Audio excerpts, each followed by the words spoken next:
యేసుక్రీస్తు నామములో మీకందరికీ వందములు. అహీతోపెలు ఆలోచనను దేవుడు చెడగొట్టాడు.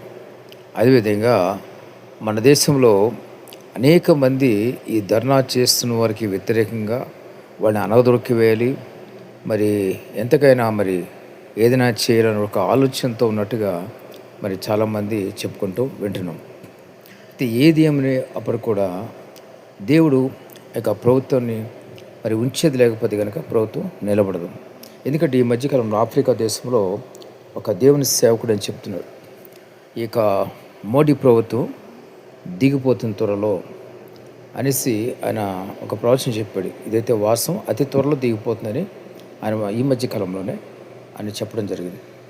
వాటన్నిటిని చూసి కనుక ఈ ప్రభుత్వం అనేది మారిపోతుంది, ఒక కొత్తదైన ప్రభుత్వం వస్తుంది. ఎందుకంటే ఈ ప్రభుత్వం వల్ల ప్రజలకు మేలు కలగనప్పుడు ప్రజలు ప్రజాస్వామ్యం ఇది, ప్రజలందరూ కూడా ఎన్నుకున్నారు.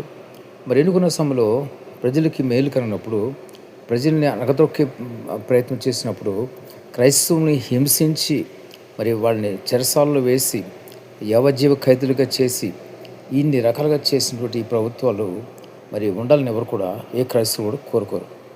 నేను చెప్పేదంటే చూడండి, మణిపూర్లో అప్పట్లో హింస, భయంకరమైన హింస, దాని గురించి ఇంత కూడా నోరెత్తలేదు ఆ సెంట్రల్ గవర్నమెంట్.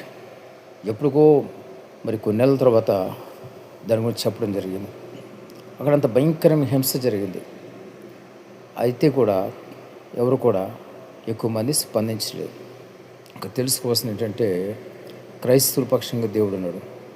ప్రతి ఒక్కరు గమనించండి, రాత్రికాల సమయంలో క్రైస్తవులు తెగిన ఇది వింటున్న వాళ్ళు క్రైస్తవులు కనుక మోకరించి ప్రార్థన చేయండి. ఒకవేళ ఈ సమయంలో మీరు ఉంటే మోకరించి ప్రార్థన చేయండి.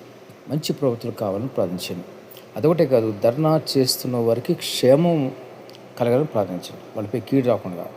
వాళ్ళు చేసే ధర్నా అది విజయవంతమా విఫలమా పక్కన పెడితే వాళ్ళకి ఎవరికి కూడా కీడు జరగకూడదు. అది గురించి ప్రార్థన చేయండి. ఎందుకంటే ఎక్కువ చేసేదంతా కూడా వాళ్ళంతా యవనస్తులు ఉంటున్నారు.